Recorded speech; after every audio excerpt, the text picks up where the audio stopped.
Lots of weeks had passed, and nothing unwanted happened. 2 weeks ago ay nakauwi na pala ang dad ni Rafael galing sa ibang bansa.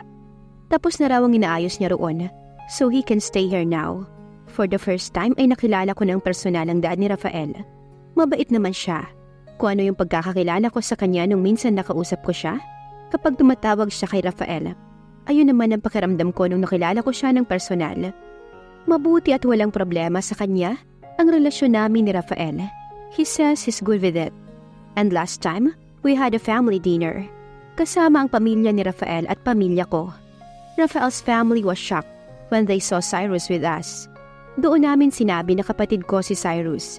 Expected ko na magugulat talaga sila. Sino ba namang hindi? Now, nandito lang ulit kami sa office ni Rafael. Lately, Rafael's schedules were hectic. Marami siyang meetings and paperworks na ginagawa. But still, as his secretary, nandito naman ako para tulungan siya. Right now, papunta ako sa office ni Mr. Sebastian, isang member ng board. May kailangan lang akong iabot sa kanyang mga folders na may laman na files. Then pagkatapos, ay babalik din agad ako sa office ni Rafael. Nasa baba ang office na pupuntahan ko, kaya nag-elevator ako para madali. When I finally reached his office, ay kumatok muna ako. Yung secretary ang bumungad sa akin. Hi, good morning.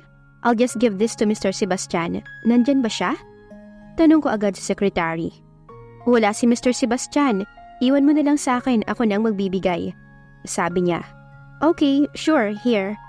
Sabi ko. Sabay abot sa kanya ng folders. She thanked me at nakita kong nilagay niya rin sa table ni Mr. Sebastian ang folders na dala ko. Nagpasalamat ako sa kanya bago umalis. Babalik na ako sa office ni Rafael. But before I can go back, ay may narinig ako sa may lobby na naghahanap kay Rafael. Lumingon ako kung saan ko yun narinig. And there I saw yung babaeng ayokong makita. Natasha stopped when she saw me. Ngumiti siya sa akin na halatang peke. Tatalikod na sana ako at papasok na sa elevator. Pero narinig ko ang pagtawag niya sa pangalan ko. Naiirita akong lumingon sa kanya. What? I boldly asked her. Hi, I'll just give you and Rafael something, she said. Kung makangiti siya'y para bang wala siyang kalokohan na ginawa noon. May kinuha rin siya na kung ano sa handbag niya bago bumaling ulit sa akin. Here, she said, as she handed me invitation cards. What are we going to do with this? Mataray kong tanong. Alam ko ang pilit lang ang ngiting pinapakita niya ngayon. Hindi ko alam kung may binabalak ba siya. Huwag niyo lang akong susubukan. Papatulan ko talaga siya. I'm going to have a birthday party, and you're invited, she said. I stared at the invitation cards and to her. Nakakabastos naman kung basta-basta ko na lamang siyang tatalikuran, lalo na't may mga tao rito sa paligid. Kaya tumango na lang ako sa kanya. Then I accepted the cards. Tatalikod na sana ako, pero nagsalita pa ulit siya. Isabel, I'm sorry. I'm sorry for what I've done and sorry din sa mga nasabi ko sa'yo. I hope you forgive me. Sabi niya. She's not sincere. I can sense sincerity on her voice. Asa naman ako magiging sincere siya? Hindi na ata yun mangyayari. I smirked a little. Oh, too bad. I don't forget people who's insincere. Better luck next time, I said and smiled at her sweetly. Tuluyan na akong tumalikod sa kanya at pumasok na sa elevator. My smile immediately faded when the elevator closed. I look at the invitation cards I'm holding. Birthday ha? Mabilis lang akong nakarating sa floor kung nasaan ang office ni Rafael. Dumiretso na ako sa office niya. Napasimangot akong pumasok doon. Nabigay mo na? Bungad na tanong ni Rafael sa akin pakarating ko. Tumango na lang ako sa kanya. Thanks babe, he said. Pumunta na ako sa table ko at umupo. Mariin ko ang tinitigan yung card saka tumingin kay Rafael. Hindi siya nakatingin sa akin ngayon. Tahimik ka ata. You're not like that earlier. Mas gusto ko kapag maingay ka. Wika ni Rafael na tumingin pa sa akin. Inilapag ko sa table niya yung invitation cards na hawak ko. Kinuha naman niya agad iyon na tinignan. Sa lubong ang kilay niya na tumingin ulit sa akin. Who gave you this? Taka niyang tanong. Si Natasha, nandoon sa baba kanina. I heard that she's looking for you pero kami ang nagkita. Then she gave me that. Napatango naman ang binata. And then what happened? He asked. What happened? I asked him confusedly. Nag-usap lang ba kayo? May ginawa ba siya sa'yo? O may sinabi na naman ba siya sa'yo? Ano na niyang tanong? I smiled and shake my head. Wala naman. Actually, she said sorry to me tungkol sa mga sinabi niya rate. I added, nang maalala ko na nagsorry nga pala si Natasha kanina. And did you forgive her? Rafael asked. He's waiting for my answer. Of course no, babe. You know, I don't forget people who's not sincere. Diretsahan kong sagot. Napatango na lang siya sa sinabi ko. Next thing he do is move his chair closer to me. He reached for my hand, kaya binigay ko yon sa kanya. Isinandal ko naman ang ulo ko sa balikat niya. What do you think we're gonna do, babe? Should we attend her party? He suddenly asked. It's up to you, pero saka mo nalang isipin yan. Matagal pa naman yan eh. May mas importanteng bagay ka pang dapat isipin. Sabi ko sa kanya. Hindi na lang siya nagsalita pagkatapos. Bumalik na rin agad kami sa trabaho pagkatapos nun. Hindi pwedeng nakatunganga lang ako habang siya ay busy sa trabaho. I'll never do that. Hanggang sa lumipas na naman ang mga araw at linggo. Minsan, nakakalabas kami ni Rafael para mag-date. Para hindi lang daw kami puro trabaho ang iniisip. We need to unwind, he said. At yung kinagawian namin, minsan ay umuwi ako sa bahay namin at si Rafael rin naman sa bahay nila. Malapit na rin pala ang anniversary namin ni Rafael. I can't believe that it's almost 1 year since we became together as a couple. Natatawa ka? Anong meron? Rafael asked. He hugged me from the back. I smiled and I held his hand. Our anniversary is coming, I said. Yes, babe, I know, he said, and I felt him kissing me on my cheeks. Weeks passed by, and the day of our anniversary came. Third person's point of view. This day is Rafael and Isabel's first anniversary. Hindi sila pumasok ng company. Tinapos nila ang kani-kanilang mga trabaho, bago pa man dumating ang araw na yon. Isabel can't believe that it's been a year since they became together. Parang kailan lang, nang sagutin ni Isabel si Rafael. At ngayon, 1 taon na. Rafael never regret of having Isabel as his partner. Kahit na minsan ay naiinis siya kapag sobrang ligalig o ingay ni Isabel. But that's what she is. Isabel has a jolly personality, lalo na kapag nasa mood siya. From being his secretary, friend, and girlfriend. Rafael planned something big for his love, Isabel. He planned to level up the relationship on this day. On the other side, Isabel is busy choosing what to wear.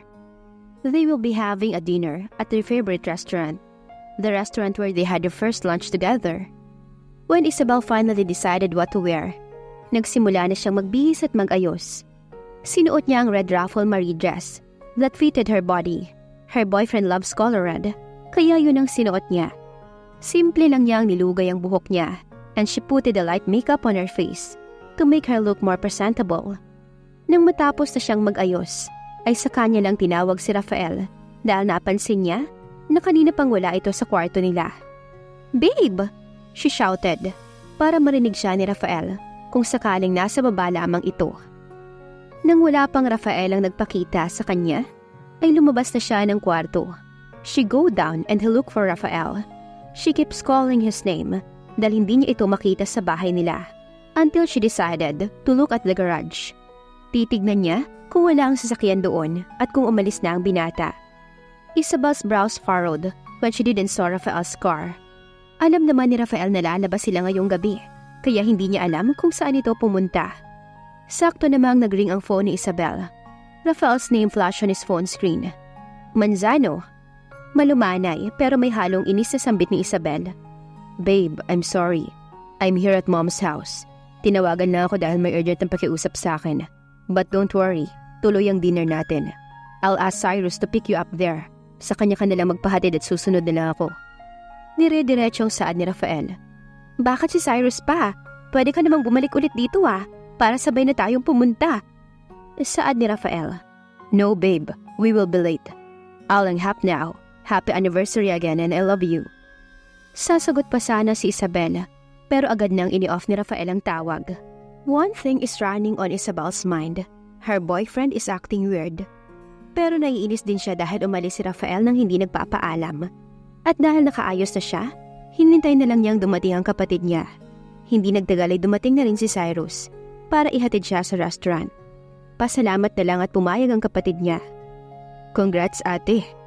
Isabel got confused when her brother said that. Nagtataka niya itong tinignan. I mean, congrats, dahil anniversary niyo na ni Kuya Rafael. Wika pa ni Cyrus. Bigla namang napaisip si Isabel. While on their way on the restaurant, napansin ni Isabel ang ayos ng kapatid niya. Ayos na ayos ito at parang may pupuntahan, kaya tinanong niya ito. May pupuntahan ka ba? Nakaayos ka? Tanong niya sa kapatid. Yes ate. May friend kasi ako na magpapropose sa girlfriend niya. And sinibihan ako na pumunta raw ako. So sino ba naman ako para tumanggi? Makahulog ang sambit ng kapatid niya. Normal na tumango na lang si Isabel. Hindi rin nagtagal, ay nakarating na sila sa labas ng restaurant. Isabel thanks Cyrus sa paghatid nito. Bababa na sana siya, pero pansin niya na bumaba rin si Cyrus. Inilalayan pa siya nito pagkapasok ng restaurant, kaya nagtaka siya.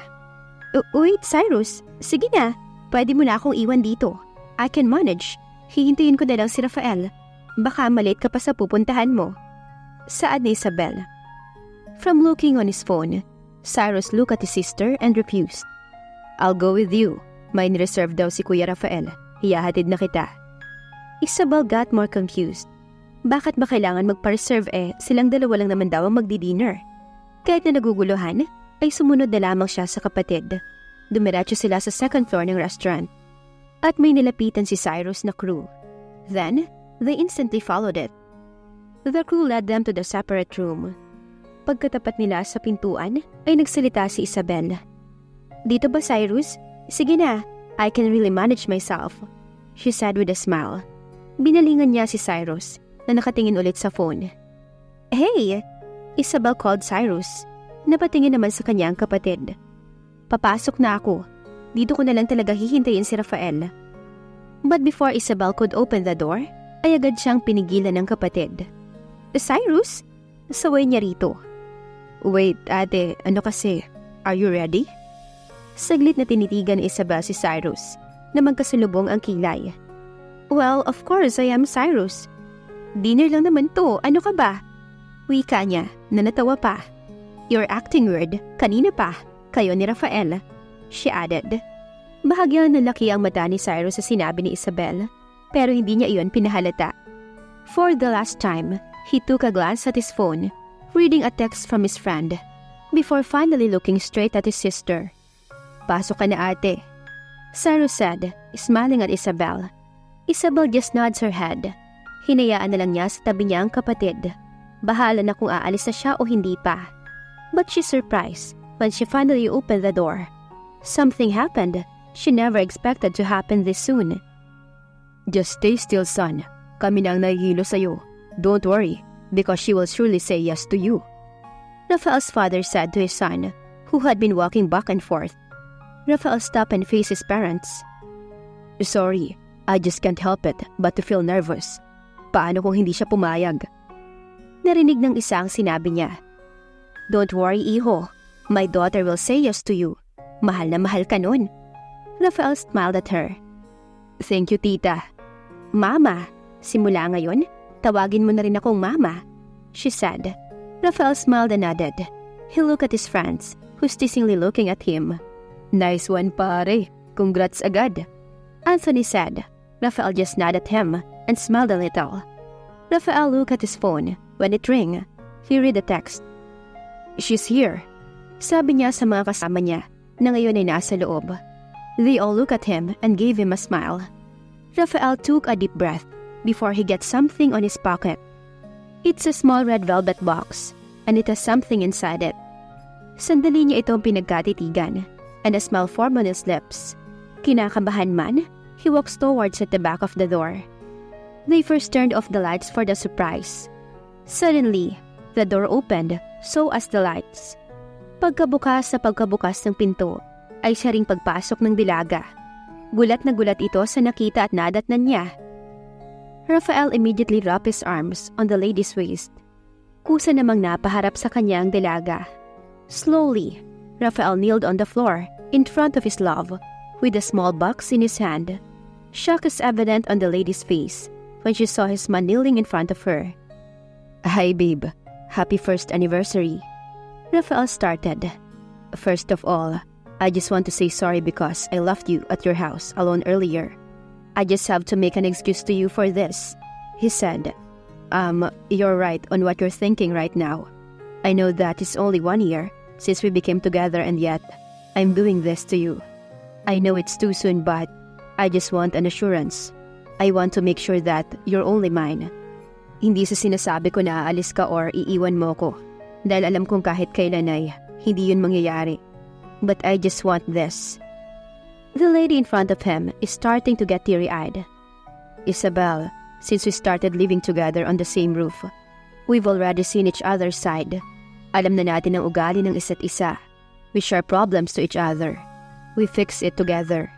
Another good trait of us is that kapag may problema tayo sa isa't isa, hindi natin yun hinahayaan na tumagal pa.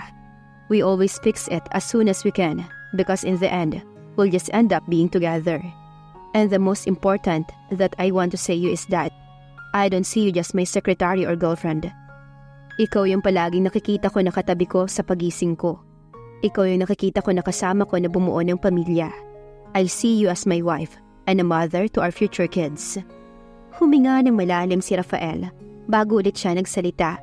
Bago niya sabihin ng kaninang gustong-gusto pa niyang sabihin. He slowly opened the small box he's holding, showing it to her. Isabel, babe, will you marry me? He finally asked her. Isabel can't believe what's happening. Her boyfriend is kneeling in front of her, asking her to marry him. She admits that Rafael is right. This is too soon, but there's no way that she will decline. Marahan siyang tumango at dahan-dahan niyang pinunasan ng mga luha. Yes, she said. Yes, Rafael, I will marry you. Mas lumaki ang ngiti ni Rafael nang marinig ang sagot ni Isabel na wala ang kaba na nararamdaman niya kanina lang.